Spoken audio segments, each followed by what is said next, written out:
Hello बच्चों, how are you? All of you fine? Okay, मेरी आवाज आ रही सबको?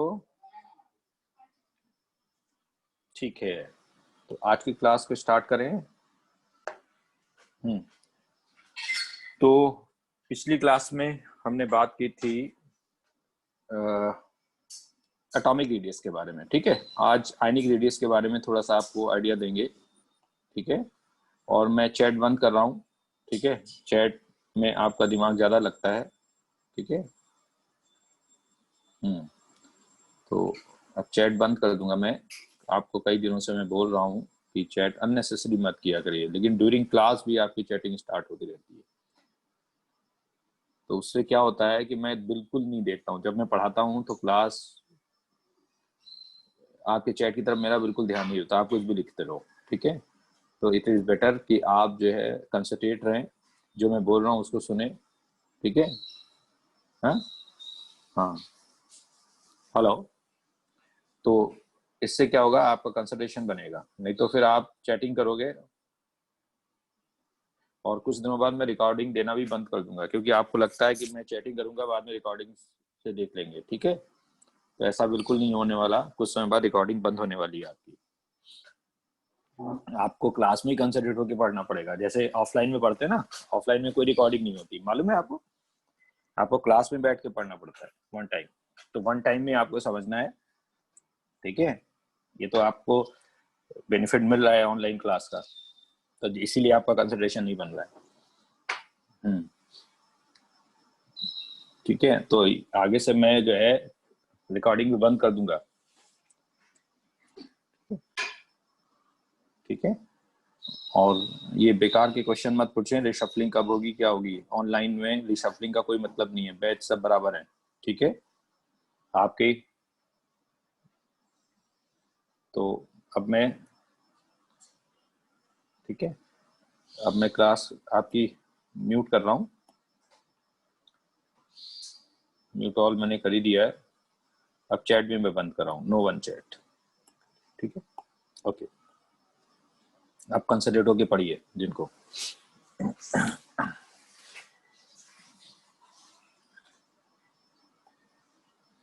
ओके, आवाज आ रही मेरी सबको?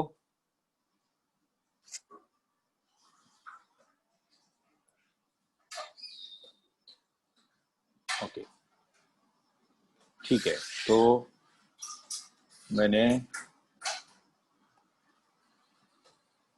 तुमको ऑन कर दिया है। एक बार चेक कर लेता हूँ, रिकॉर्डिंग ऑन है। वेटिंग रूम, ठीक है, ओके।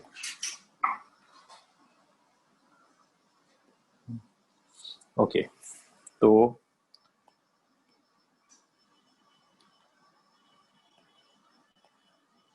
इसकी क्लास में मैंने आपको आयनिक रेडियस के बारे में बताया था। ठीक है, तो अब जो है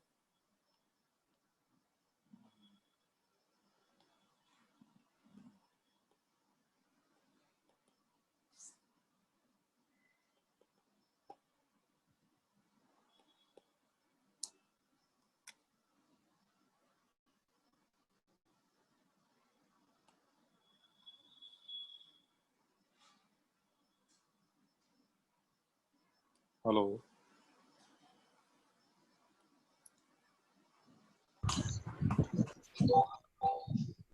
Yes, you are audible. Hello,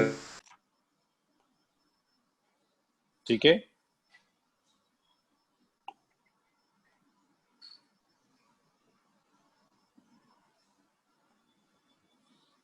hello,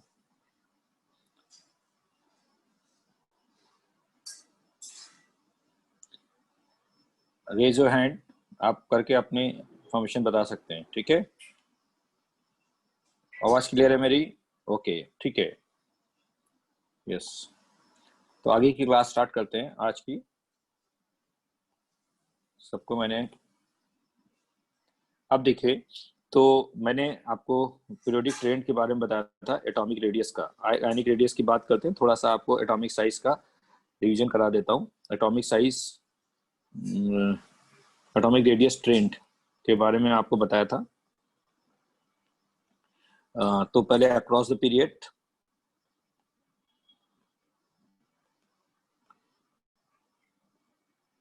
only S and P block segment, S and P block segment में क्या होगा, S and P block segment में क्या होगा, एटॉमिक रेडियस ग्रेजुअली डिक्रीज करेगी, decreases gradually up to halogen, and highest in case of, and it is maximum in case of, maximum with किसके साथ होगी, and it is a maximum with noble gas, ठीक है। Second, तो इसका मैंने बताया था जेड इफेक्टिव से ट्रेंड देखेंगे, जेड इफेक्टिव जो होगा अक्रॉस द पीरियड क्या होगा। कुछ लोग मेरे को पूछ रहे थे कि सिग्मा पे कमेंट कैसे करते हैं, सिग्मा इनर इलेक्ट्रॉन्स का लेना है, ठीक है, इनर इलेक्ट्रॉन्स का। एक बात ध्यान रखेंगे, स्लेटर रूल में हमने वैलेंस इलेक्ट्रॉन का भी सिग्मा लिया है, लेकिन स्लेटर रूल का कोई एप्लीकेशन आपको नहीं करना है। स्लेटर रूल का मैंने बताया था बहुत सारी लिमिटेशंस हैं, तो Slater rule only for calculation. जैसे आप बोर्ड्स रेडियस पढ़ते हैं, बोर्ड्स एनर्जी पढ़ते हैं, लेकिन वो सब बोर्ड्स के अकॉर्डिंग सही है, एक्चुअल में बोर्ड्स एनर्जी या बोर्ड्स रेडियस सही नहीं है। क्लासिकल मॉडल में आपने एटॉमिक स्ट्रक्चर में पढ़ा होगा। ऐसे ही स्लेटर रूल के अकॉर्डिंग जो भी हम जेड इफेक्टिव निकालते हैं वो सही जेड इफेक्टिव नहीं होता, उसकी बहुत सारी लिमिटेशंस हैं। तो जब भी आप कोई एप्लीकेशन करेंगे तो उसमें स्लेटर रूल को माइंड में नहीं लाएंगे। स्लेटर रूल में हमने वैलेंस इलेक्ट्रॉन का भी शील्डिंग लिया था, जबकि एक्चुअल में शील्डिंग किसका होता है, इनर इलेक्ट्रॉन्स का। किसका होता है, इनर इलेक्ट्रॉन्स का। इनर इलेक्ट्रॉन्स का शील्डिंग देंगे तो होता क्या है कि जब हम लेफ्ट राइट जाते हैं तो यहाँ पे जेड बढ़ता है बाय 1 प्रोटॉन, ठीक है, तो ये बढ़ता है बाय 1 प्रोटॉन, 1 प्रोटॉन। और यहाँ पे इनर इलेक्ट्रॉन जब नहीं बढ़ेंगे, नो चेंज, तो यहाँ पे भी no change in inner electrons, मतलब कांस्टेंट रहेगा, ठीक है। तो जब इनर इलेक्ट्रॉन्स नहीं बढ़ेंगे तो सिग्मा में कोई चेंज नहीं आएगा, और जेड बढ़ेगा तो Z effective down the group बढ़ेगा, अक्रॉस द पीरियड बढ़ेगा। इसलिए रेडियस क्या होती है, डिक्रीज करती है। Hence bonded radius, bonded atomic radius जिसको हम कोवेलेंट रेडियस बोलते हैं या मेटेलिक रेडियस बोलते हैं, bonded atomic radius, bonded word मैंने यूज कर लिया, डिक्रीजेस अप टू हेलोजन, ठीक है। लेकिन अनबॉन्डेड रेडियस में वो सबसे मैक्सिमम हो जाएगी। ये बात मैंने की ऑल अबाउट दैट इज, ठीक है, क्लियर। तो ये बात मैंने की all about across the period, clear. Next अगर हम यहाँ पे बात करेंगे डाउन द ग्रुप की बात करें तो डाउन द ग्रुप क्या होगा,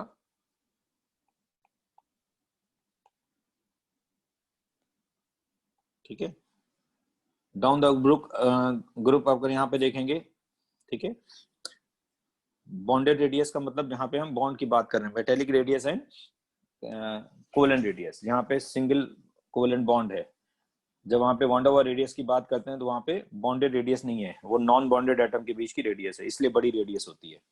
डाउन द ग्रुप करेंगे तो एटॉमिक रेडियस क्या होगी, ठीक है, atomic radius increases down the group, लेकिन up to fifth period, up to fifth period element, fifth period element तक जेड इफेक्टिव डिक्रीज करेगा, because Z effective decreases up to fifth period element, ठीक है, वहां तक डिक्रीज करेगा। इसलिए उसके आगे की बात करेंगे तो जेड इफेक्टिव बढ़ जाता है। तो अगर हम फिफ्थ पीरियड और सिक्स पीरियड एलिमेंट की बात करें तो जेड इफेक्टिव क्या होगा, fifth period element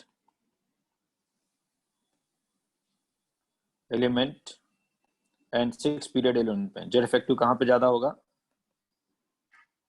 six period element में। क्यों, तो वहां पे 4f आ जाएगा, due to poor shielding effect of 4f, due to poor shielding of 4f। इसी कारण यहाँ पे जेड इफेक्टिव ज्यादा होता है। ठीक है, क्लियर। तो यहाँ पे जो है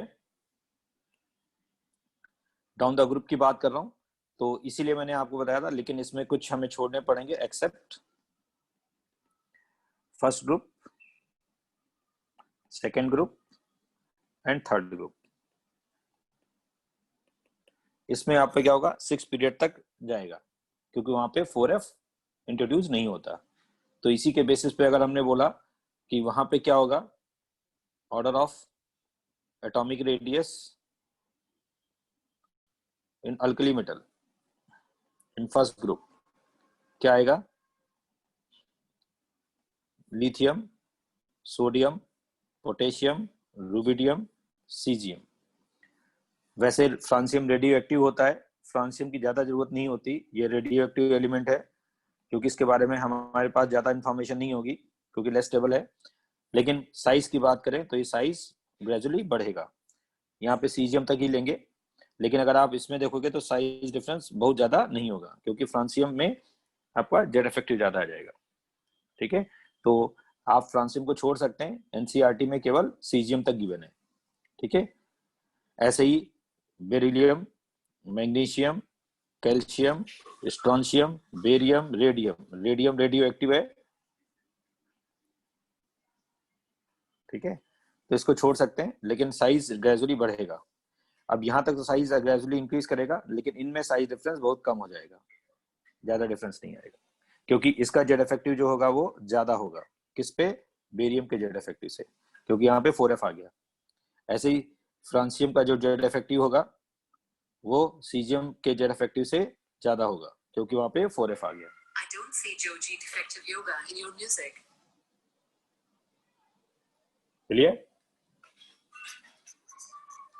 बात समझ में आई। तो ये ऐसे ही थर्ड ग्रुप एलिमेंट में आएगा। थर्ड ग्रुप एलिमेंट कौन कौन से होते हैं, थर्ड ग्रुप में जो स्टार्टिंग होगी वो कहां से होगी, स्कैंडियम या ट्रियम। ठीक है, और एक्टिनियम, यही आएंगे थर्ड ग्रुप में। ऊपर के पीरियड में एलिमेंट होते नहीं, क्यों डी ब्लॉक, तो स्कैंडियम, यट्रियम, लेंथनम और एक्टिनियम, इसमें भी यही आएगा, ये आपका साइज पड़ेगा। ठीक है, एक्टिनियम। ठीक है, तो ये आपका केस आएगा जिसमें हमने आपको बताया ये fourth period, fifth period, six period, तो इनमें आपका साइज डिफरेंस आपका आएगा। लेकिन आगे के एलिमेंट में सिक्स और सेवंथ पीरियड एलिमेंट में अगर हम बात करेंगे तो जेड इफेक्टिव ज्यादा होने के साइज डिफरेंस बहुत कम हो जाएंगे।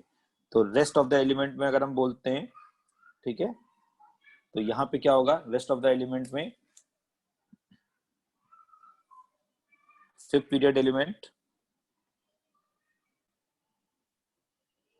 साइज जो होगा, atomic size of fifth period element,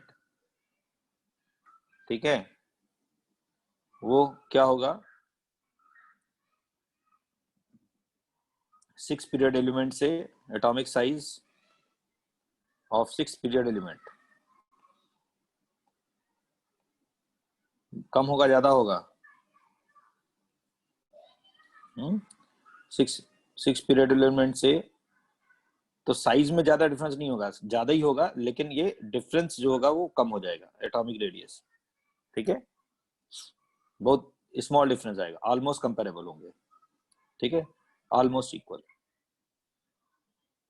ये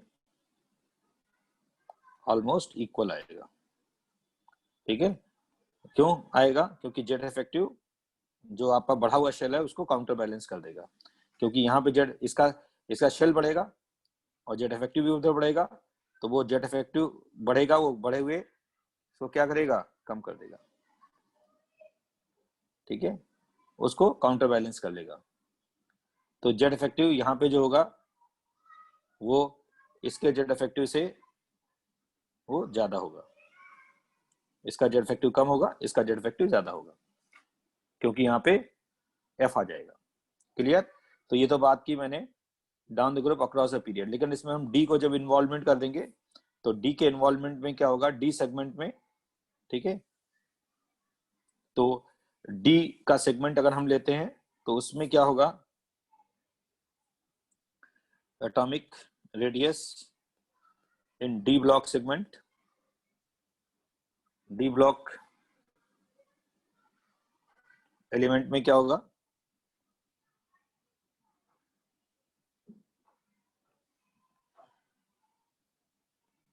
एलिमेंट्स, तो यहाँ पे scandium, titanium, vanadium, chromium, MN, iron, cobalt, nickel, ठीक है, एंड कॉपर एंड जिंक। ये 10 एलिमेंट हो गए। ये फर्स्ट आंसर सीरीज मैंने ले ली। इससे पहले आपका पोटेशियम होगा, इससे पहले कैल्शियम होगा, उसको मैंने छोड़ दिया है। इसके बाद आपका गैलियम आ जाएगा। केवल इस सेगमेंट की बात कर रहा हूँ।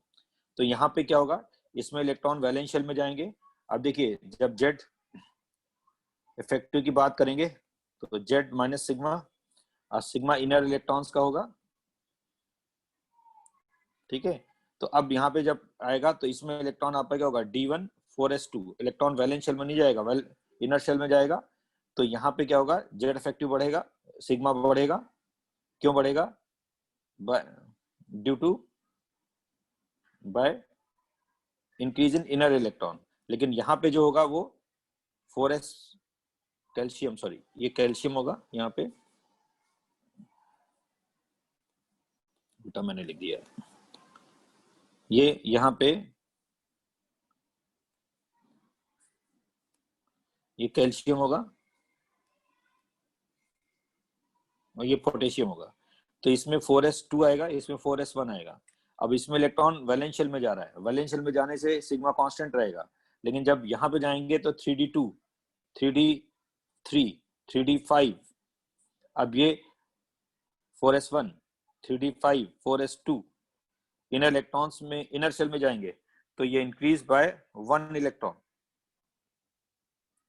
Increase by 1 inner electron. Inner electron से बढ़ेगा इनर इलेक्ट्रॉन, किसमें, इस सेगमेंट की बात हो रही है, डी ब्लॉक सेगमेंट पे, इसमें यहां से यहां तक।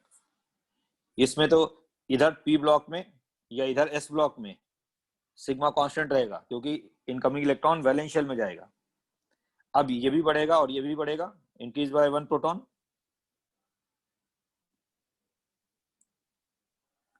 अब इफेक्टिविटी हमें चेक करनी पड़ेगी। तो यहाँ पे कहते हैं कि Mn तक क्या होता है, ये फैक्टर डोमिनेट करता है, स्कैंडियम से दोनों बढ़ रहे हैं, Z is dominating over the sigma, ठीक है। इसलिए क्या होगा, एटॉमिक साइज डिक्रीज करेगा अप टू Mn, ठीक है। कॉन्फ़िगरेशन लिख, इनर जो इनर इलेक्ट्रॉन्स इनर शेल में होते हैं भाई, एस ब्लॉक एलिमेंट कौन से होते हैं, जिनमें लास्ट इलेक्ट्रॉन वैलेंस शेल में इंटर करेगा। डी ब्लॉक एलिमेंट में लास्ट इलेक्ट्रॉन कहां इंटर करता है, डी सबशेल। डी सबशेल किसका होता है, वैलेंस शेल का या इनर शेल का, पेलेंटीमेट शेल बताया था, तो पेलेंटीमेट शेल इनर शेल हुआ। और f block element anti penultimate shell में जाता है, तो penultimate anti penultimate shell inner shell हुए, ठीक है। और अगर पेलेंटीमेट और एंटी पेलेंटीमेट शेल में इलेक्ट्रॉन बढ़ेंगे तो इनर इलेक्ट्रॉन्स बढ़ेंगे, सिग्मा बढ़ेगा, ये बता चुका हूं। और वैलेंस शेल में अगर इलेक्ट्रॉन जाएगा तो इनर इलेक्ट्रॉन्स कांस्टेंट रहेंगे, सिग्मा कांस्टेंट हो जाएगा। तो सिग्मा पे कमेंट करना बहुत इजी है, ठीक है, ठीक है। तो थोड़ा पढ़ा करें, पढ़ोगे नहीं तो ऐसा नहीं समझ में आएगा, मस्ती करते रहे तो रिवीजन किया करो भाई, ठीक है। तो इनर इलेक्ट्रॉन्स अगर चेंज होगा, इनर इलेक्ट्रॉन्स बढ़ेगा तो सिग्मा बढ़ेगा, क्लियर। अगर इलेक्ट्रॉन्स कांस्टेंट कब रहेगा, अब बताइए, इनर इलेक्ट्रॉन्स कांस्टेंट कब रहेंगे, जब एसओपी में, क्योंकि एसओपी में इलेक्ट्रॉन कहां जाते हैं, वैलेंस शेल में, ठीक है। और डी और एफ में इलेक्ट्रॉन्स कहां जाते हैं, पेनल्टीमेट और anti penultimate shell. Penultimate shell क्या होता है, सेकंड लास्ट शेल, लास्ट से सेकंड मतलब इनर शेल हुआ। Anti penultimate third from last, वो भी इनर हुआ। तो इनर शेल में या डी ब्लॉक एलिमेंट में इलेक्ट्रॉन कहां जा रहे हैं, पेनल्टीमेट शेल या एंटी पेनल्टीमेट शेल, ठीक है, क्लियर। तो पेनल्टीमेट शेल में जब ये इनर शेल में इलेक्ट्रॉन जाएगा, बात समझ में आई, तो इनर शेल में जब ये इलेक्ट्रॉन जाएगा तो ये सिग्मा को भी बढ़ाएगा और ये भी जेड बढ़ाएगा। तो एफ और डी में क्या होगा, सिग्मा बढ़ेगा और एस और पी में सिग्मा कांस्टेंट रहेगा। आई थिंक बात समझ में आ गई। अब इसमें डोमिनेंस हमें देखना है। डोमिनेंस क्या होगा, स्कैंडियम से एमएन ये डिक्रीज करेगा, एमएन से निकल तक अब ये काउंटर बैलेंस करेगा जेड और सिग्मा। और उसके बाद जिंक में जब D10 कॉन्फिगरेशन आ जाएगा तो सिग्मा डोमिनेट करेगा over the zinc, over the Z. तो यहाँ पे एटॉमिक साइज डिक्रीज करेगा, यहाँ पे एटॉमिक साइज कांस्टेंट रहेगा और यहाँ पे एटॉमिक साइज स्लाइटली इंक्रीज करेगा अप टू जिंक। अब जिंक और गैलियम में फिर ये ऑलमोस्ट कंपेरेबल हो जाएंगे, क्योंकि आपका क्या हुआ है कि जिंक पे जितना बढ़ा था जेड इफेक्टिव, ठीक है, तो यहाँ पे जेड इफेक्टिव ज्यादा होगा, यहाँ काउंटर बैलेंस होगा, यहाँ जेड इफेक्टिव कम हो जाएगा, इसलिए साइज बढ़ेगा। और उसके बाद फिर जिंक पे फिर जेड इफेक्टिव बढ़ने लगेगा, क्योंकि गैलियम में जब जाएंगे तो इनर से इलेक्ट्रॉन्स का बढ़ना बंद हो जाएगा, क्योंकि गैलियम में इलेक्ट्रॉन कहाँ जाएगा, वैलेंस शेल में। इनर इलेक्ट्रॉन्स फिर कांस्टेंट हो जाएंगे। तो जर्मेनियम सॉरी जिंक और गैलियम में इनर इलेक्ट्रॉन्स कांस्टेंट है ना, बात समझ में आई। तो इसलिए आपको बताया था कि यहाँ पे जेड इफेक्टिव का जो ट्रेंड होगा वो आपका वेरी करेगा। यहाँ पे जेड इफेक्टिव डोमिनेट करेगा तो ये बढ़ेगा इस सेगमेंट में, यहाँ पे जेड इफेक्टिव लगभग कांस्टेंट रहेगा, ना बढ़ेगा ना कम होगा, लगभग काउंटर बैलेंस हो जाएगा। यहाँ पे जेड इफेक्टिव जो होगा कम हो जाएगा, ठीक है। बताया था एटॉमिक साइज जो होता है वो जेड इफेक्टिव के उल्टा होता है, इनवर्सली प्रोपोर्शनल। तो ये डी की बात हुई, इसीलिए कहते हैं स्कैंडियम से एमएन तक साइज डिक्रीज करेगा, एमएन से निकल तक कांस्टेंट रहेगा, निकल से जिंक इंक्रीज करेगा, ठीक है। फिर एफ ब्लॉक की अगर बात करें तो एफ ब्लॉक सेगमेंट में क्या होता है, तो एस सेगमेंट की बात हो गई, पी की हो गई, डी की हो गई, एफ की बात करें atomic radius in F block segment, F block element, ठीक है। Atomic radius in F block elements. एक बार इस सेगमेंट की बात करें तो यहां पे क्या होगा, ये सीरियम से एलिमेंट आएंगे, ठीक है। लास्ट वन आपका क्या होगा, बीच में यूरोपियम होगा और फिर बीच में लुटेटियम लॉरेंसियम ये आएगा। तो यहां पे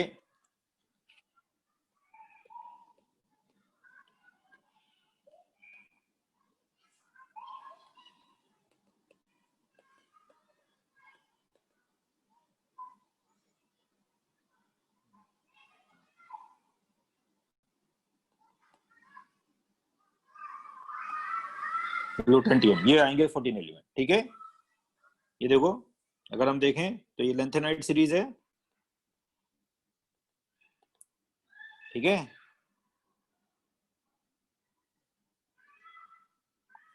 one two three four five six seven eight nine 10 11 12 13 एक और आएगा,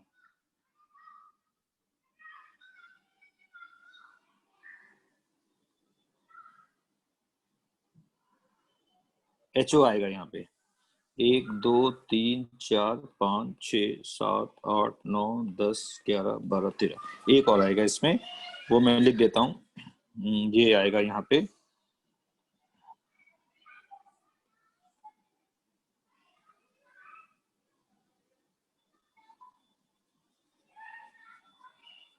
ठीक है, एचओ यहाँ पे आएगा वॉल्यूम,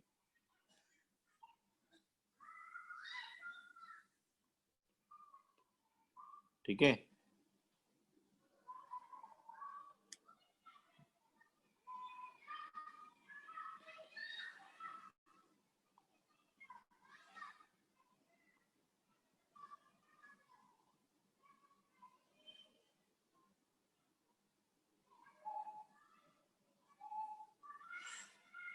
अरे एक मिनट एक मिनट एक मिनट एक मिनट, ये जीडी आएगा गैलेंडियम, पहले इसको पूरा लिख देता हूँ।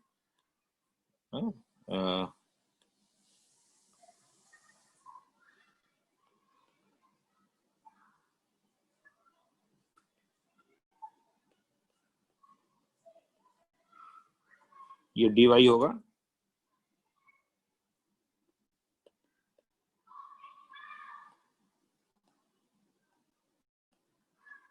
ये आएगा yb, ये ठीक है, बात समझ में आई।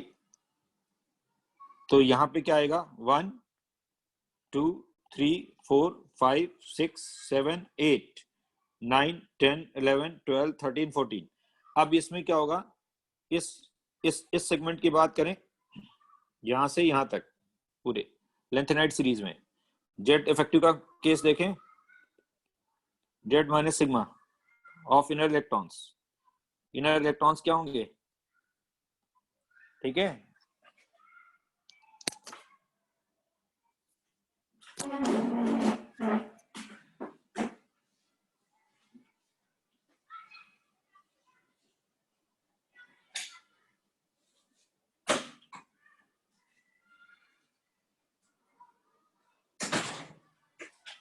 ठीक है, हेलो,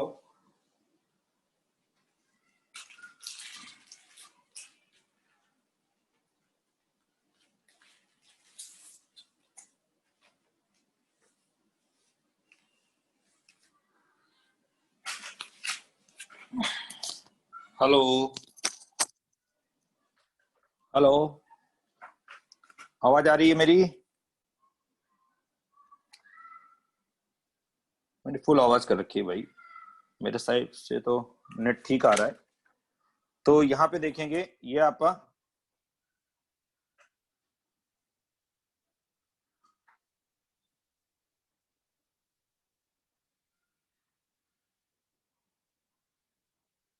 यहाँ पे टीबी आएगा, ये टीबी इसको बोलते हैं, ठीक है।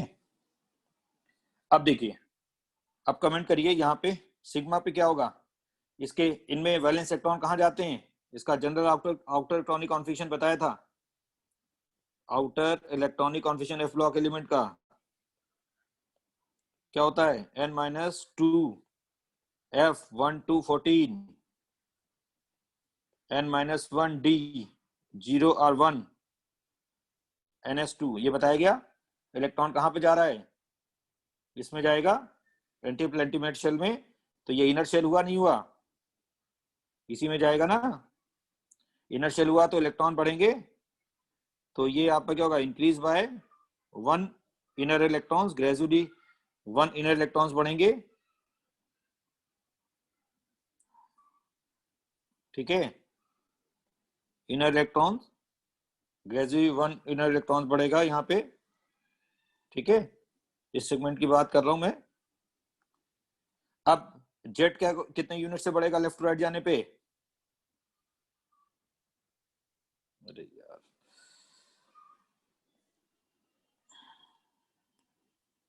इंक्रीज बाय 1 इनर इलेक्ट्रॉन, ठीक है। जब बताइए जेट कितने यूनिट से बढ़ेगा, इंक्रीज बाय 1 प्रोटॉन, ठीक है। अब देखिए, अब इस इधर से इधर मूव करेंगे, ये वाला केस, बताइए क्या होगा, इसका क्या है, पुअर शील्डिंग, इलेक्ट्रॉन कहाँ जा रहा है, एफ में, इलेक्ट्रॉन तो एफ में जाएगा, एफ का क्या है, पुअर शील्डिंग, तो ये तो डोमिनेट होगा नहीं, कौन डोमिनेट करेगा, जेड और सिग्मा में, जेड, जेड डोमिनेट करेगा तो क्या होगा, ये डिक्रीज करेगा, तो Z effective decreases across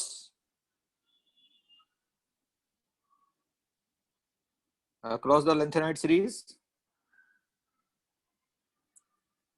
Z effective decreases, ये समझ में आया, Z effective decreases across the lanthanide series, और जब ये लेंथेनाइड सीरीज में डिक्रीज करेगा तो बताइए साइज का क्या होगा, साइज उल्टा होता है ना, साइज डिक्रीज करेगा, hence atomic size in lanthanide series decreases, sorry मैंने गलत लिख दिया, एक मिनट, जेड इफेक्टिव इंक्रीज कर रहा है ना यहाँ पे, ये वाला, ये जेड अगर बढ़ेगा, है ना, तो एक सॉरी, थोड़ा सा बच्चों मैंने ऊपर गलत लिख दिया था, इसको जरा दोबारा समझेंगे। अगर जेड बढ़ेगा, ठीक है, इंक्रीज बाय 1 प्रोटॉन, तो फिर जेड इफेक्टिव भी बढ़ेगा। तो यहाँ पे हमें जेड इफेक्टिव देखें तो ये जेड इफेक्टिव बढ़ेगा अक्रॉस द, और Z effective across the lanthanide series बढ़ेगा, इसमें atomic size lanthanide series decrease करेगा। दिस कॉन्ट्रैक्शन कॉन्ट्रैक्ट हो जाएगा, this contraction in atomic size is called lengthenite contraction. Lengthenite contraction.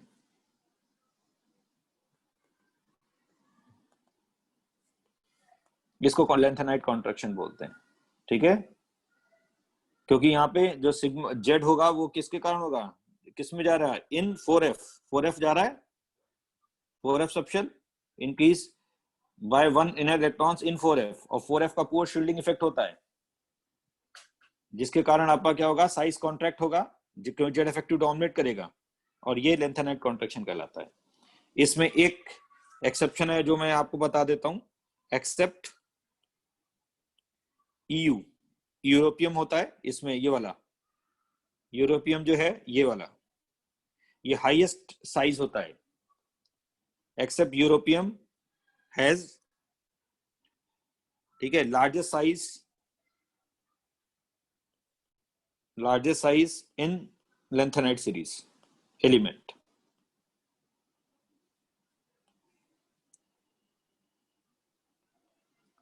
ठीक है, ये लेंथेनाइट सीरीज एलिमेंट ईयू का सबसे बड़ा साइज होता है, ये एक्सेप्शन ध्यान रखेंगे। उसका रीजन मैंने बताया था, यहाँ पे हाफ फील्ड कॉन्फ़िगरेशन आ जाएगा। बोलो, लेंथेनम इरोडियम ईयू का क्या होता है, 63 होता है। ईयू का कॉन्फ़िगरेशन लिखोगे तो क्या आएगा, ईयू का कॉन्फ़िगरेशन लिखोगे 63, जेनॉन 54, 6s2, ठीक है, ठीक है, 6s2, 5d1 होगा, और ये 4f6 आ जाएगा। इसका इलेक्ट्रॉन इधर आ जाएगा, हाफ फील्ड के कारण इसमें शील्डिंग रिलेटिव बेटर हो जाती है, इसलिए होता है, ठीक है। लेकिन ये केस वाईबी पे नहीं होता, इसीलिए एक्सेप्शन बोल रहा हूं, वाईबी पे जो आपा है वो नहीं होता है। तो सबसे बड़ा रेडियस, सबसे बड़ा साइज जो है यूरोपियम का है,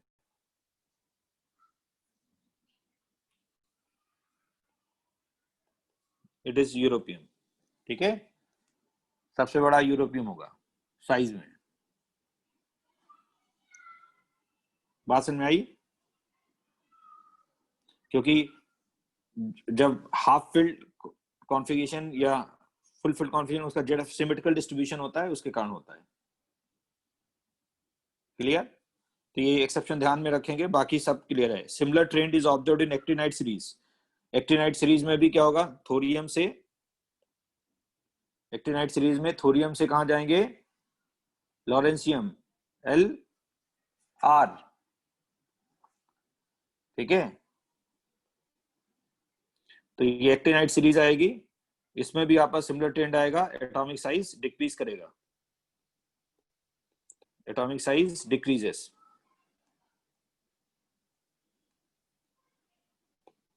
atomic size decreases across actinide series element, ठीक है, इसमें कोई एक्सेप्शन नहीं होता। नोन एज, इसको क्या बोलते हैं, also named as actinide contraction, named as actinide contraction,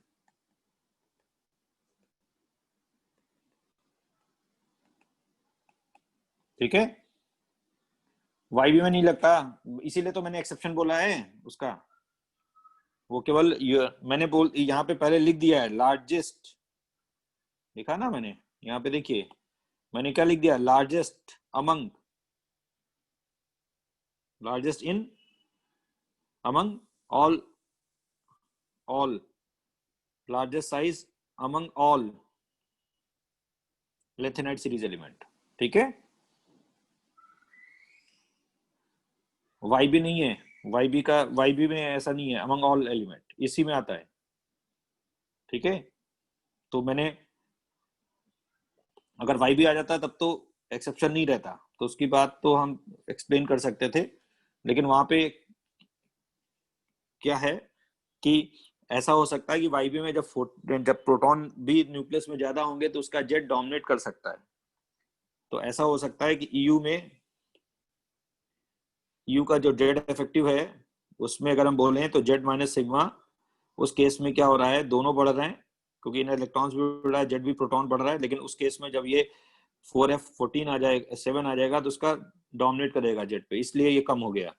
लेकिन YB में क्या हो सकता है, जेड इफेक्टिव वहां पे जेड माइनस सिग्मा वो भी आएगा, लेकिन वो इंक्रीज करेगा बाय f14. अब उस केस में जेड ही डोमिनेट करेगा तो इसलिए बढ़ेगा. तो ये तो सिग्मा कब डोमिनेट करेगा, इसी में डोमिनेट करता है, इसलिए वो केस है. ठीक है, बात समझ में आई. इसलिए YB पे वो केस नहीं लेंगे. 7 YB पे जो होता है वो जेड ही डोमिनेट करता है और इस पे सिग्मा डोमिनेट कर जाता है, और बाकी सभी जगह वो जेड ही डोमिनेट कर रहा है, इसलिए साइज डिक्रीज कर रहा है. ठीक है, बस एक ही जगह सिग्मा डोमिनेट करता है, ओनली इन EU. तो EU का एक्सेप्शन इसीलिए है क्योंकि वहां पे हम जो बात कर रहे हैं, आप देख लीजिए, मैंने यहाँ पे लिख दिया है, ये वाला केस लिख दिया है, आप अपने आप कर सकते हैं.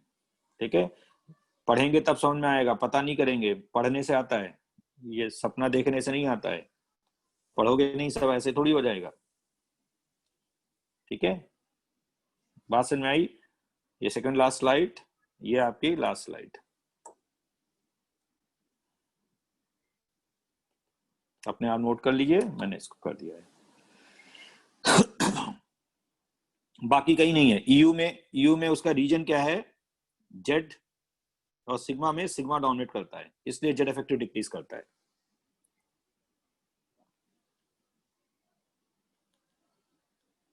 इस केस में आप कह सकते हैं कि जेड इफेक्टिव जो होता है जेड माइनस सिग्मा में जो है वो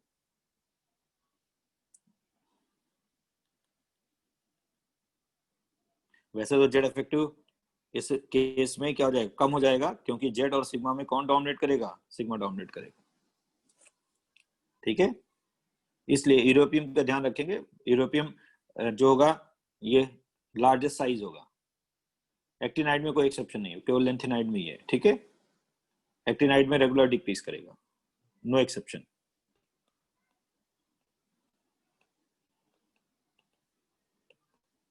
ठीक है, तो ये आपका क्या होगा, लार्जेस्ट साइज होगा, मैक्सिमम साइज होगा, एटॉमिक साइज अमंग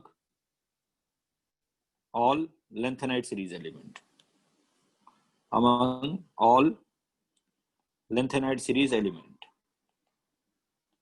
ठीक है, बात समझ में आई. इसमें जितना मैं दिमाग लगा रहा हूं उतना लगाई, ज्यादा दिमाग लगाओगे तो आप आंसर नहीं होंगे. मैंने आपको बताया फैक्चुअल केस है, बहुत ज्यादा इसमें लॉजिक नहीं मिलेगा, एक्सेप्शन तो आएंगे ही, ज्यादा दिमाग लगाओगे तो फिर सीख नहीं पाओगे. इसमें बहुत सॉलिड आपका लॉजिक नहीं मिलेगा, जितना मैक्सिमम लॉजिक हो सकता है वो मैं दे रहा हूं आपको, इससे ज्यादा लॉजिक नहीं मिलेगा. ठीक है, तो बस ये याद कर लीजिए, इसमें ये ज्यादा होता है. उसका लॉजिक मैंने देने की कोशिश करी है कि उसमें सिग्मा डोमिनेट कर सकता है, बट ये आप नहीं बता सकते कब सिग्मा डोमिनेट करेगा, कब जेड डोमिनेट करेगा. ठीक है, बात समझ में आई. तो ये तो बात हुई ऑल अबाउट. अब इसमें एक क्वेश्चन मैंने दिया था कि लेंथेनाइट,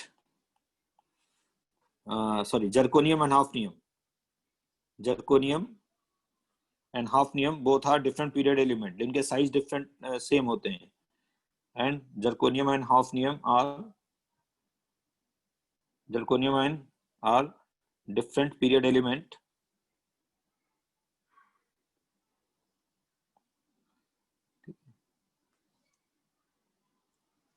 डिफरेंट पीरियड। चैटिंग बंद कर दीजिए, बस बहुत हो गया, बंद कर दीजिए, नहीं तो अभी मैं चैटिंग बंद कर दूंगा। अब कोई चैटिंग नहीं करेगा, बस फाइनल।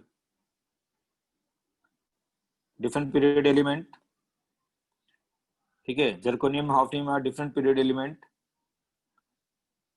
ठीक है। हाउएवर दे हैव, उनके साइज क्या होते हैं, they have same almost equal atomic size, उसका रीजन आपको बताना है। तो उनपे however they are atomic, they have almost equal atomic radius, ठीक है। कोई चैटिंग नहीं करेंगे जब तक मैं पूछूंगा नहीं, बिल्कुल बंद कर दीजिए, कुछ नहीं करना है, जब मैं बोलूंगा तब चैटिंग होगी, बिल्कुल बंद कर दीजिए। और अब जिसने किया उसको मैं रिमूव कर दूंगा, सब मेरे को आ रहा है। They almost equal atomic size, जब मैं आपको आंसर के लिए बोलूंगा तब आप चैट से आंसर देंगे। तो ये यहाँ पे क्या होगा, जर्कोनियम हाफनियम में पीरियड एलिमेंट क्या है, अलग अलग है। तो जर्कोनियम का एटॉमिक नंबर कितना होता है बताएं, हाफनियम का 40, ये 32 ऐड कर दीजिए, 72 आ जाएगा। कॉन्फ़िगरेशन लिखेंगे, इसका क्या आएगा, दैट इज कितन 36, देन क्या आएगा 5s2, उसके बाद 5s के बाद क्या आएगा 4d, कितने हो गए 2। ऐसे ही आपका जेनॉन 54, 6s2, फिर 5d1, 4f14, और एक और आ जाएगा 1 and 1 2, इसी में आएगा, तो ये 2 आ जाएगा। तो आप देखिए इसमें एडिशनल क्या हुआ, ये 4f आ गया, 4f के कारण क्या है, इसका पुअर शील्डिंग है,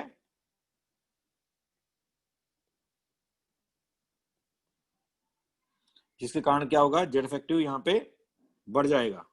तो इसका जेड इफेक्टिव अगर हम कंपेयर करें तो जेड इफेक्टिव इसके कंपैरिजन में इसका ज्यादा होगा। ये कौन सा पीरियड एलिमेंट है, फिफ्थ पीरियड एलिमेंट, ये सिक्स पीरियड एलिमेंट,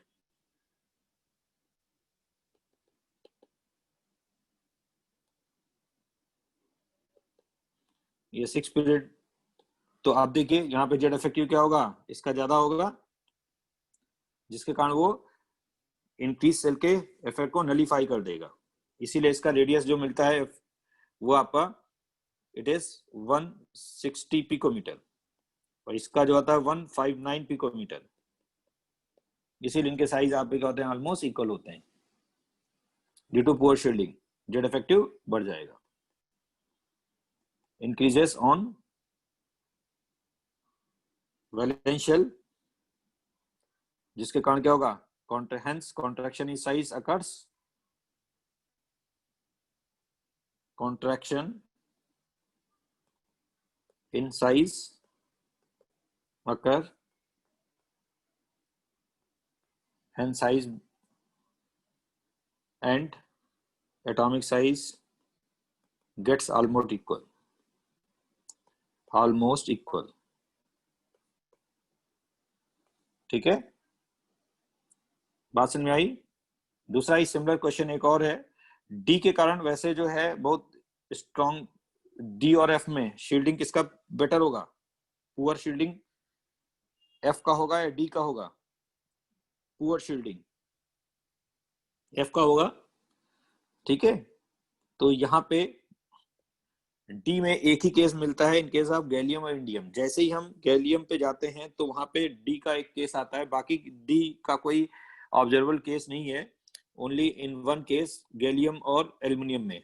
इसीलिए बोलते हैं aluminium and gallium are different period element,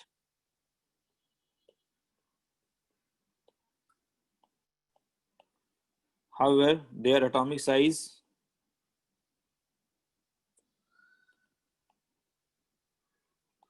atomic size is almost equal. Explain.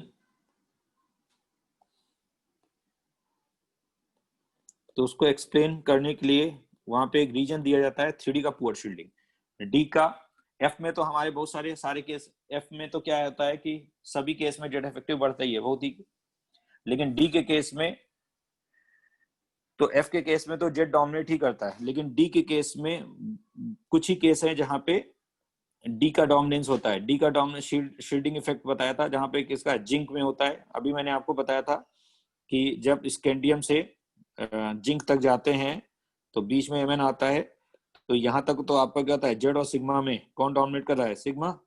फिर निकल तक तो काउंटर बैलेंस हो गया। फिर इस सेगमेंट में बताया था कि सिग्मा डोमिनेट करता है किसका, D10 का ओवर द जेड।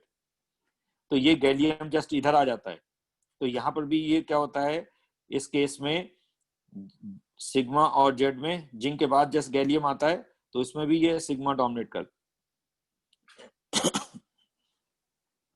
तो अब इसमें तो आपका D10 का केस आएगा, तो इसमें जेड इफेक्टिव क्या हो जाएगा, बढ़ जाएगा, इसीलिए गैलियम पे केस आता है।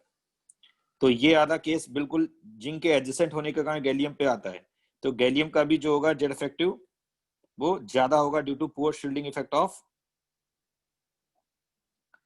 तो क्योंकि गैलियम अगर आप देखोगे एल्युमिनियम और गैलियम, एल्युमिनियम का एटॉमिक नंबर 13 और इसमें कितने 18 और ऐड कर, कितने जोड़ेंगे 18, कितना हुआ 31। कॉन्फ़िगरेशन लिखेंगे तो क्या आएगा 1s2 2s2 2p6 3s2 3p1, ये आया। ऐसे ये गैलियम कितना आएगा, आर्गन 18 फिर 4s2 3d10 और 4p1, ये आएगा। टोटल कितने हो गए इलेक्ट्रॉन। अब देखिए ये पुअर शील्डिंग आ गया इसका,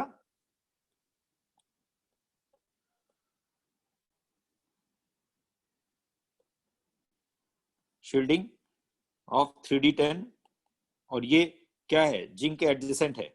इसके नीचे जस्ट इसके पीछे क्या है, जेड, ये यहाँ पर 20, ये 30 एटॉमिक नंबर। और अभी हमने देखा था इससे पहले जो था वो क्या था, निकल 28। तो हमने देखा था इस सेगमेंट में क्या होता है, सिग्मा और जेड में सिग्मा डोमिनेट करता है, इसलिए जेड इफेक्टिव क्या होता है, बढ़ जाता है यहाँ पे।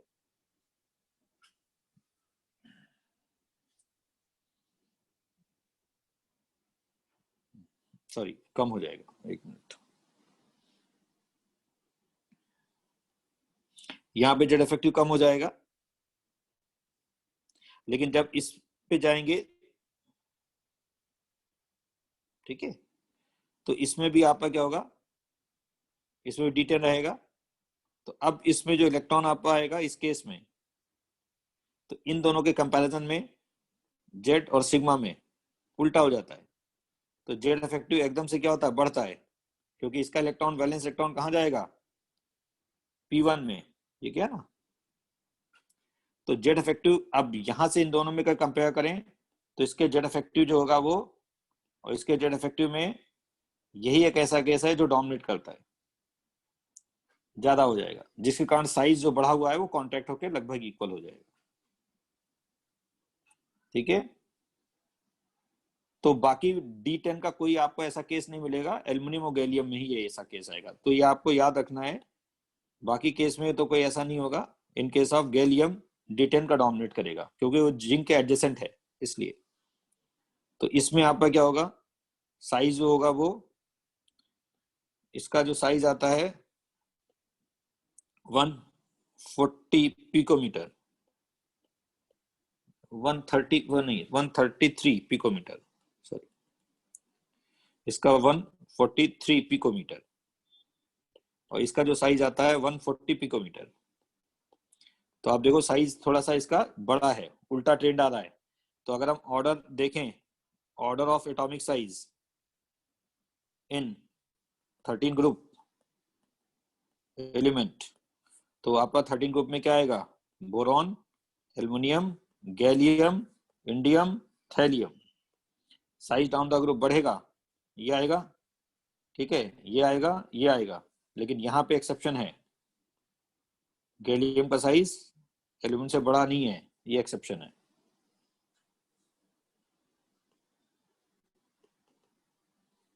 उसका एक्सेप्शन रीजन ये है क्योंकि जेड इफेक्टिव जो है वो किसका ज्यादा है, गैलियम का जेड इफेक्टिव ज्यादा है,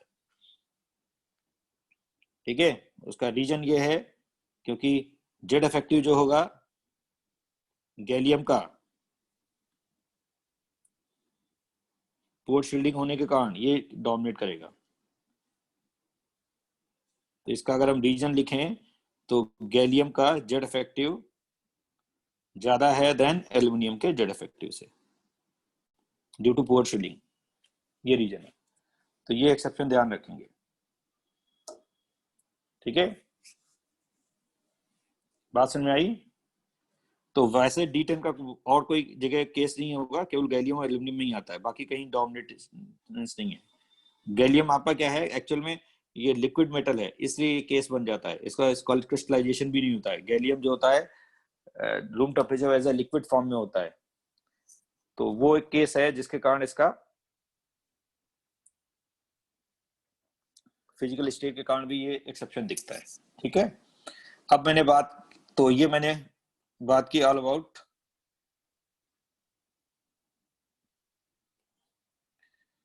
ठीक है। नेक्स्ट अब आयनिक साइज की बात करते हैं, आयनिक रेडियस, ठीक है। जब आयनिक रेडियस की बात करेंगे तो उसमें कैटायन आयन बनेंगे। ध्यान रखेंगे जो साइज ऑफ कैटायन होगा किसी भी एलिमेंट से वो अपने पेरेंट एलिमेंट से छोटा होगा, साइज ऑफ पेरेंट एलिमेंट समझते हैं जिससे वो बना हुआ है, और एनायन का साइज पेरेंट एलिमेंट से बड़ा होगा, साइज ऑफ एनायन। ध्यान रखेंगे तो कैटायन का साइज पेरेंट एलिमेंट से छोटा होगा, क्यों? क्योंकि वहां पे प्रोटॉन बढ़ जाएंगे, किससे? इलेक्ट्रॉन से। प्रोटॉन का नंबर इलेक्ट्रॉन से ज्यादा होगा, कॉन्ट्रैक्शन होगा। एनायन में क्या होगा? प्रोटॉन का नंबर इलेक्ट्रॉन के नंबर से कम होगा, और यहाँ पे क्या होगा? प्रोटॉन और इलेक्ट्रॉन इक्वल नंबर में होंगे, ठीक है। तो इसमें एवरेज जेड इफेक्टिव जो आएगा, क्या आएगा? अगर हम सभी पे एवरेज जेड इफेक्टिव निकालें तो क्या होगा? Greater than 1। इसमें एवरेज जेड इफेक्टिव क्या आएगा? Equal to 1। इसमें एवरेज जेड इफेक्टिव जो आएगा वो लेस देन 1, ठीक है। तो आप देख सकते हैं जिस पर जेड इफेक्टिव ज्यादा होगा उसका साइज छोटा होगा। क्लियर? इसी का एक एग्जांपल लें, अगर हम हाइड्रोजन की बात करें, हाइड्रोजन, ठीक है, और यहाँ पे हाइड्रोजन का एनाइन, हाइड्रोजन को आपको मालूम है कैटायन भी बनाता है एनाइन भी बनाता है, साइज को कंपेयर करिए, क्या होगा? हाइड्रोजन एलिमेंट का साइज, हाइड्रोजन एलिमेंट का साइज कैटायन से बड़ा होगा, एनाइन से छोटा होगा। आयोडीन एलिमेंट समझते हैं, आयोडीन का कैटायन भी बनता है और एनाइन भी बनता है, तो आयोडीन एलिमेंट का साइज कैटायन से छोटा होगा, बड़ा होगा, और एनायन से छोटा होगा। क्लियर? नोट कर लीजिए आप।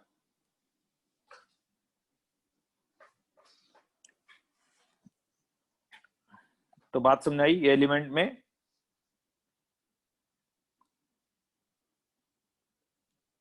अब अगर हम यहीं पे आगे बढ़ते हैं, आइसो इलेक्ट्रॉनिक स्पीसीज की बात करें, comparison of ionic size,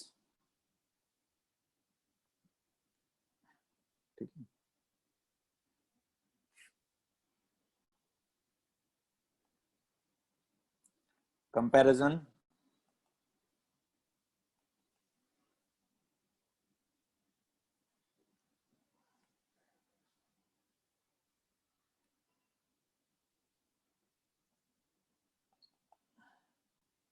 of ionic size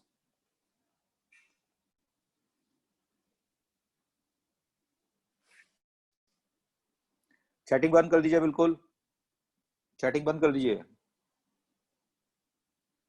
बिल्कुल बंद कर दीजिए चैटिंग। आपकी जो करेगा उसको रिमूव करूंगा, मेरे को नाम आ रहा है। जब मैं बोलूंगा तब आप आंसर दें, अननेसेसरी लिखना गलत है।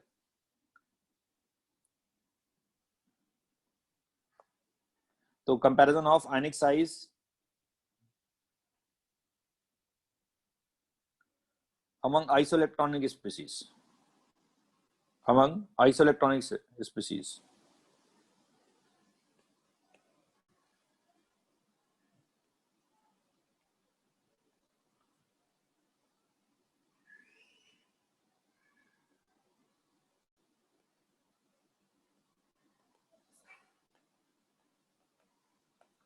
तो आइसोइलेक्ट्रॉनिक स्पीसीज में साइज का कंपैरिजन कैसे करेंगे? तो आइसोइलेक्ट्रॉनिक स्पीसीज का मतलब जिसमें इलेक्ट्रॉन इक्वल नंबर में होंगे, ठीक है। तो यहां पे क्या होगा, size of isoelectronic species, ionic size, isoelectronic species में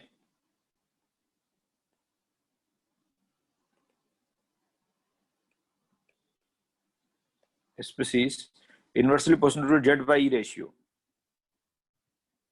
Z by ratio, Z by ratio मतलब proton upon electron ratio. Z मतलब प्रोटॉन हुआ ना, तो प्रोटॉन अपॉन इलेक्ट्रॉन रेशियो जिसमें ज्यादा होगा उसका साइज कम होगा। वैसे इतना आपको करने की जरूरत नहीं है, आप डायरेक्ट भी देख सकते हैं। जब हम आइसो इलेक्ट्रॉनिक स्पीसीज लोगे वहां कैटायन होंगे, एनायन होंगे। कैटायन एनायन में साइज किसका छोटा होगा? जितने भी कैटायन है सारे एनायन से छोटे ही हैं, नहीं समझे? एनायन और कैटायन वहां आइसो इलेक्ट्रॉनिक स्पीसीज में कैटायन और एनायन होंगे। कैटायन का साइज एनायन से हमेशा छोटा होता है, तो कैटायन नीचे होंगे, एनायन बड़े होंगे। फॉर एग्जाम्पल एक एग्जाम्पल ले लेता हूँ, आइसो इलेक्ट्रॉनिक स्पीसीज में F- ले लिया, O2- आयन ले लिया, Na+ आयन ले लिया, Mg2+ कैटायन ले लिया, यहाँ पे N3- आयन ले लिया, Mg3+ कैटायन ले लिया और नियॉन ले लिया। ये एलिमेंट मैंने ले लिया, ठीक है। सब में इलेक्ट्रॉन बताइए कितने हैं? सब में इलेक्ट्रॉन बताइए कितने हैं? 10 हैं। आइसो इलेक्ट्रॉनिक हुआ तो इतना आप सोचने की, लंबा सोचने की जरूरत नहीं है। जेड वाई रेशियो निकालें क्यों, एक एक करके सीधे आप देखिए इनको अरेंज करना है। तो सबसे छोटा साइज किसका होगा? कैटायन का। कैटायन में भी जिस पे ज्यादा पॉजिटिव चार्ज होगा उतना ज्यादा कॉन्ट्रैक्शन होगा, तो सबसे छोटा साइज एल्यूमिनियम कैटायन का, फिर Mg2+ कैटायन का, फिर Na+ कैटायन का साइज, ठीक है। और फिर एनायन आ जाएंगे। एनायन आपका कौन होगा? F-। जितना नेगेटिव चार्ज बढ़ेगा उतना ही एक्सपेंशन होगा, ठीक है। और ये लास्ट में N3- आयन। और नियॉन नॉन बॉन्डेड रेडियस है, सबसे बड़ी रेडियस होगी, ठीक है। नियॉन तो सबसे बड़ी होगी, ठीक है। बात समझ में आई? तो ये आराम से आ जाएगा। ये कैटायन हो गए, अमंग कैटायन जिसमें पॉजिटिव चार्ज होगा उसका साइज इतना छोटा होगा। ये एनायन हो गए सारे। एनायंस में जो नेगेटिव चार्ज जितना ज्यादा कैरी करेगा उतना ही बड़ा होगा, ठीक है। बात समझ में आई?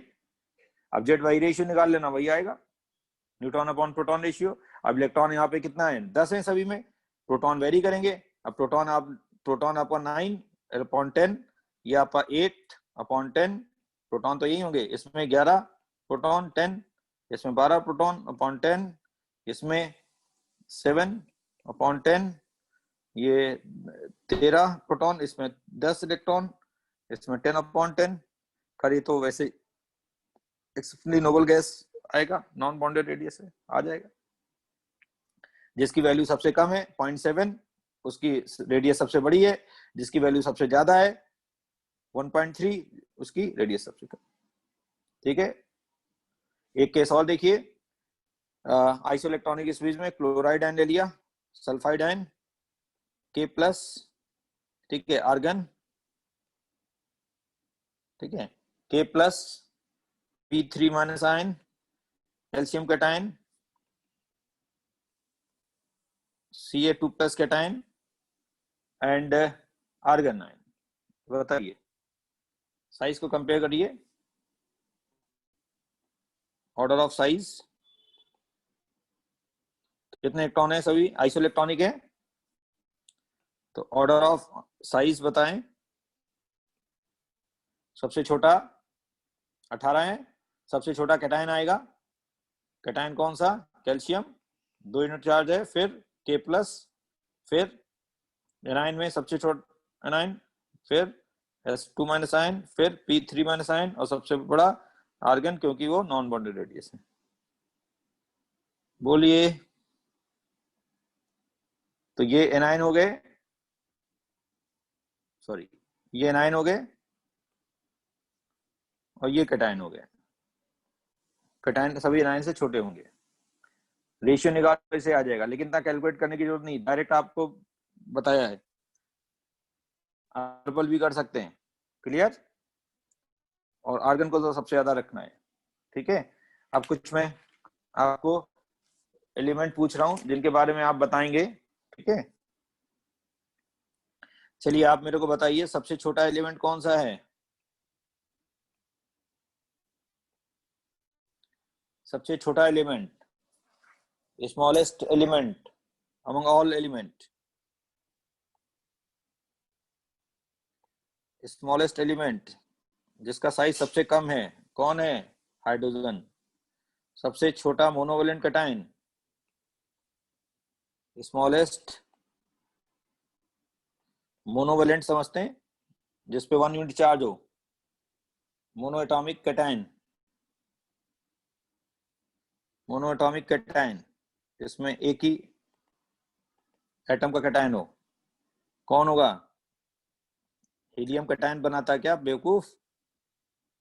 हीलियम का कैटायन बना रहा है पागल। हीलियम थोड़ी कैटायन बनाएगा। ठीक है। Smallest monoatomic A9, smallest mono atomic A9 क्या आएगा? H- नहीं है, F-। H- का साइज तो ब्रोमाइड के बराबर है, F-। लार्जेस्ट की बात कर लेते हैं। Largest mono atomic, largest mono atomic cation बताओ। सीजियम। फ्रांसियम नहीं लिखेंगे क्योंकि नॉन रेडियो एक्टिव एलिमेंट में देखना है। नॉन रेडियो अब नॉन रेडियो एक्टिव एलिमेंट। ठीक है। सीजियम आएगा। फ्रांसियम नहीं लेंगे, among non radio active element की बात कर रहे हैं। ठीक है। फ्रांसियम वैसे भी आपको कंसिडर नहीं करना है, इसलिए फ्रांसियम छोड़ दिया है। Largest mono atomic A9, largest mono atomic A9 कौन आएगा? Iodide ion. ठीक है। तो ये मैंने आपको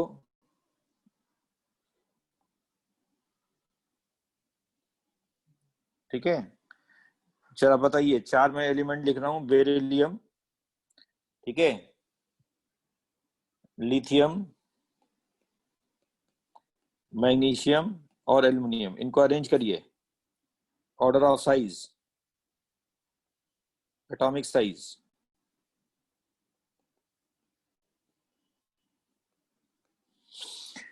सबसे सबसे छोटा, सबसे छोटा इसमें 3, इसका कॉन्फ़िगरेशन देखोगे तो 2 8 3, इसमें आपको आएगा 2 8 2।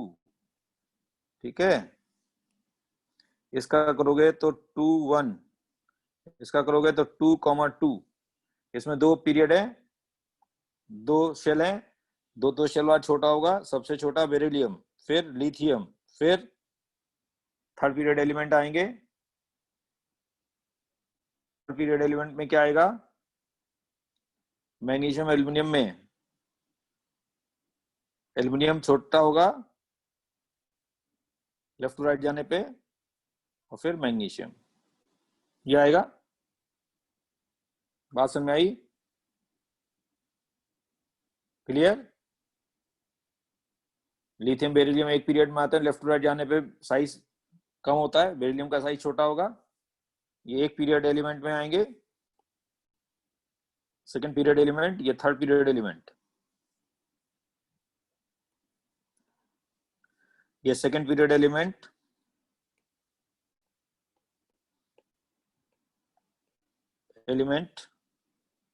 ये थर्ड पीरियड एलिमेंट। ठीक है।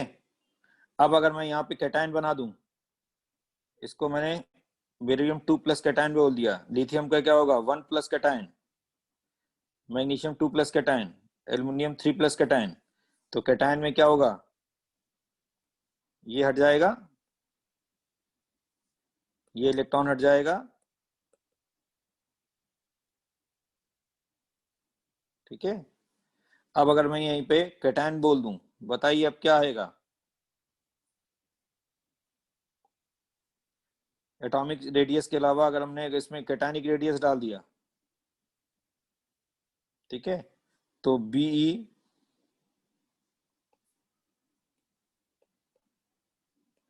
To plus, L plus, M G 2 plus and L 3 plus. बताइए अब क्या होगा। अब यहाँ पे कहने के लिए दो इलेक्ट्रॉन निकल जाएंगे, दो बचेंगे, इसमें भी एक इलेक्ट्रॉन निकल जाएगा, इसमें दो इलेक्ट्रॉन निकल जाएंगे, 2 एंड 8 10 आएंगे, इसमें भी 2 एंड 8। बताइए अब आयनिक साइज,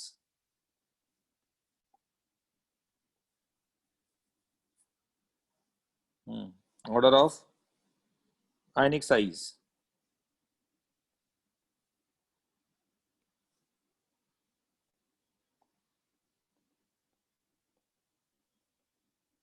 ये डेटाबेस है, ध्यान रखिएगा। तो सबसे बड़ा जो साइज है वो लिथियम कैटायन का आएगा, उस सबसे छोटा साइज जो होगा वो बेरिलियम कैटायन का होगा। इन दोनों में बता ही सकते हैं, चलिए बताइए। मैग्नीशियम एल्युमिनियम में ये डेटाबेस है, ये या इंपॉर्टेंट भी है, पूछा भी जा चुका है।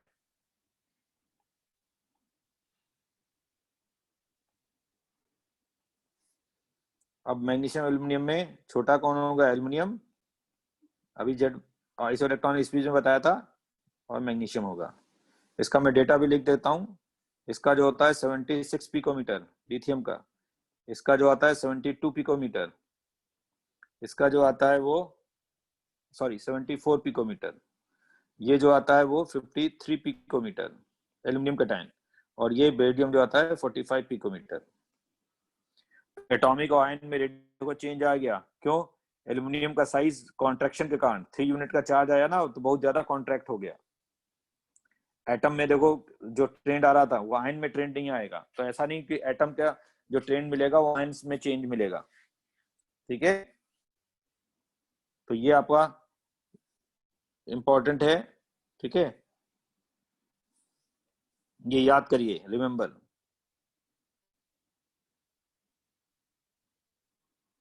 Remember this fact. क्यों, क्योंकि इसी में फिनोमेना ऑफ डायगोनल रिलेशनशिप होता है। डायगोनल रिलेशनशिप किसके इसके बीच में होता है, बेरिलियम का डायगोनल रिलेशनशिप किससे है, बेरिलियम का डायगोनल रिलेशनशिप किससे है, एल्युमिनियम से, और लिथियम का मैग्नीशियम से। तो इनके क्या होते हैं डायगोनल रिलेशनशिप, इसीलिए 4 कैटायन के लिए इंपॉर्टेंट है यार। डायगोनल रिलेशनशिप इसी से एक्सप्लेन होता है, इसीलिए वो 4 कैटायन लिखे हैं। ठीक है, तो डायगोनल रिलेशनशिप जो होता है इसी से एक्सप्लेन होता है। Diagonal relationship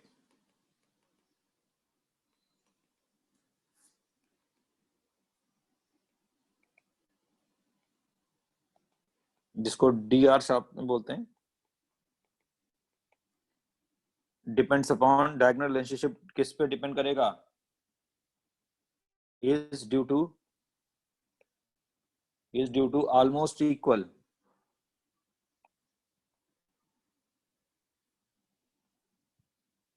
charge density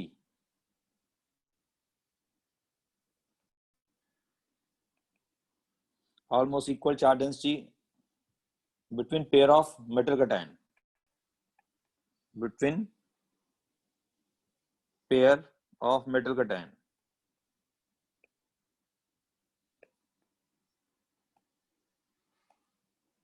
metal cations. ठीक है, तो कौन कौन से पेयर ऑफ मेटल कैटायन मैंने बताए हैं। तो चार्ज डेंसिटी क्या होती है समझेंगे। चार्ज डेंसिटी को हम फाई से रिप्रेजेंट करते हैं। इसका फॉर्मूला क्या होगा, पॉजिटिव चार्ज जो भी होगा कैटायन पे, positive charge on cation upon volume of cation, size बोलते हैं। ठीक है, वॉल्यूम होता है ना, डेंसिटी मास अपॉन वॉल्यूम होता है ना, charge upon volume of cation. Volume of cation क्या लिखेंगे, 4/3 पाई आर क्यूब। आर आर क्या होगा, साइज से आएगा। तो आप देखिए ये फैक्टर जिसके लिए ऑलमोस्ट इक्वल होगा। ठीक है, तो यहां पे कहते हैं कि लिथियम का डायगोनल रिलेशनशिप मैग्नीशियम से है, अपने ओन ग्रुप से डिफरेंट है वो। बेरिलियम का डायगोनल रिलेशनशिप एल्यूमिनियम से है, इनकी चार्ज डेंसिटी इक्वल है। तो जब चार्ज डेंसिटी लेंगे तो वहां पे एटॉमिक साइज नहीं लेंगे, आयनिक साइज लेंगे। तो ये डायगोनल रिलेशनशिप होता है due to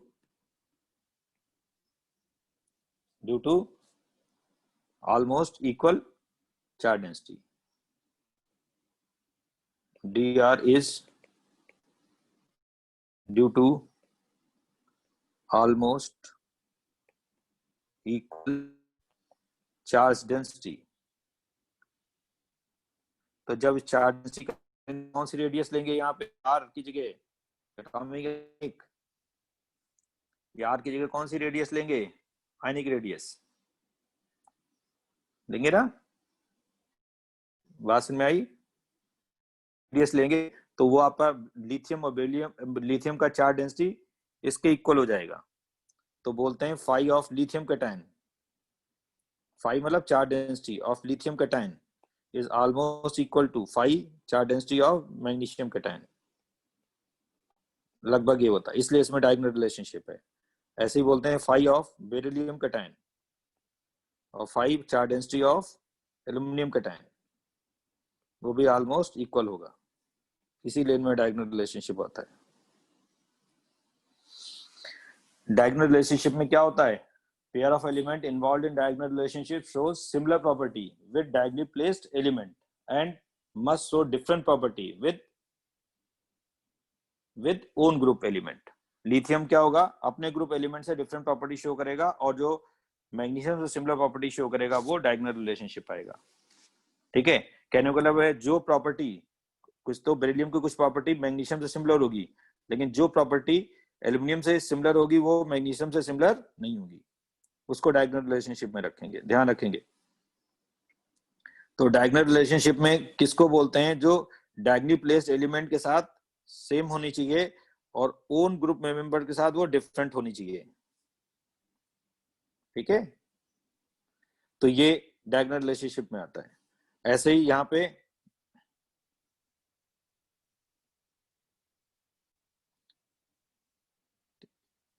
S block element में डायगोनल रिलेशनशिप लेते हैं। बोरॉन सिलिकॉन का उतना नहीं होता क्योंकि वहां पे एलिमेंट चेंज हो जाते हैं।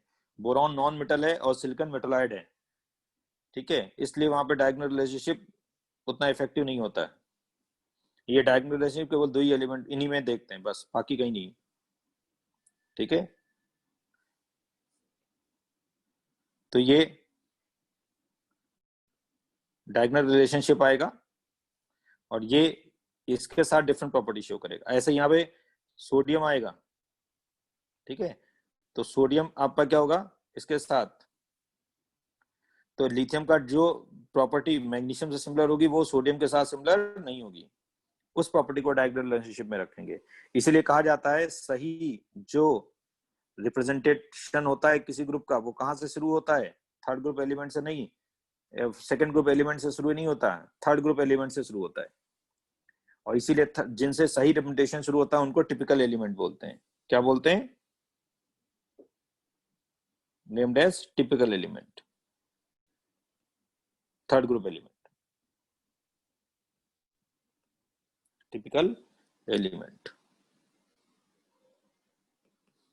Third group element, third period element, sorry third period element. तो लिथियम के डिसिमिलरिटी ओन ग्रुप से क्यों होती है? दो रीजन आते हैं, एक तो स्मॉल साइज और दूसरा डी ऑर्बिटल का ना होना। तो जितने भी सेकंड पीरियड एलिमेंट होते हैं वो कुछ ना कुछ डिफरेंस शो करते हैं अपने ओन ग्रुप मेंबर से। तो इसीलिए सेकंड ग्रुप एलिमेंट को किसी भी ग्रुप का सही रिप्रेजेंटेटिव एलिमेंट नहीं माना जाता। उसके दो कॉज हैं, एक आपका साइज छोटा होना, दूसरा सेकंड पीरियड में डी ऑर्बिटल नहीं होता। डी ऑर्बिटल की स्टार्टिंग कहां से होती है? डी ऑर्बिटल किस सेल से शुरू होता है? थर्ड से। इसलिए थर्ड पीरियड एलिमेंट किसी ग्रुप का सही रिप्रेजेंटेशन करते हैं और इसीलिए थर्ड ग्रुप एलिमेंट को टिपिकल एलिमेंट बोला जाता है। सेकंड ग्रुप एलिमेंट को सही रिप्रेजेंटेशन नहीं माना जाता है सेकंड ग्रुप एलिमेंट से। एक तो साइज बहुत छोटा है और दूसरा वहां डी ऑर्बिटल नहीं होते। तो इसीलिए सेकंड ग्रुप एलिमेंट क्या होते हैं? ब्रिज की तरह बिहेव करते हैं। अब देखो लिथियम आपका क्या हुआ? ब्रिज की तरह है। ब्रिज आप देखो, लिथियम बिटवीन मैग्नीशियम और एल्यूमिनियम की बीच की प्रॉपर्टी शो करेगा। इसीलिए इनको क्या बोलते हैं? इसको टिपिकल एलिमेंट और इनको बोलते हैं ब्रिज एलिमेंट। क्या बोलते हैं? Bridge element.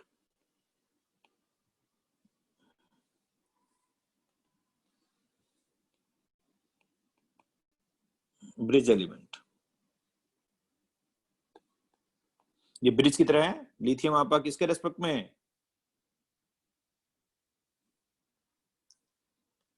है ना? तो आप देखोगे ये आपका ब्रिज की तरह आएगा, है ना? क्लियर? तो ये मैंने ऑल अबाउट बात की एटॉमिक रेडियस के बारे में। ठीक है, क्लियर? तो ये मैंने पूरा एक पीरियोडिक प्रॉपर्टीज कंप्लीट कर ली atomic radius and ionic radius में। अब सारे क्वेश्चन आप करेंगे शीट के जितने, सॉरी डीपीपी के। अगली क्लास में मैं डीपी डिस्कस करूंगा। ठीक है, बात समझ में आई? तो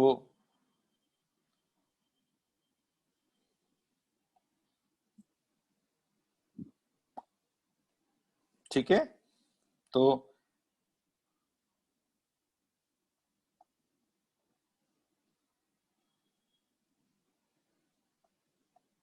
ठीक है, तो क्लास को, आज की क्लास को यहीं पे वाइंड अप करते हैं। Okay okay, bye, thank you.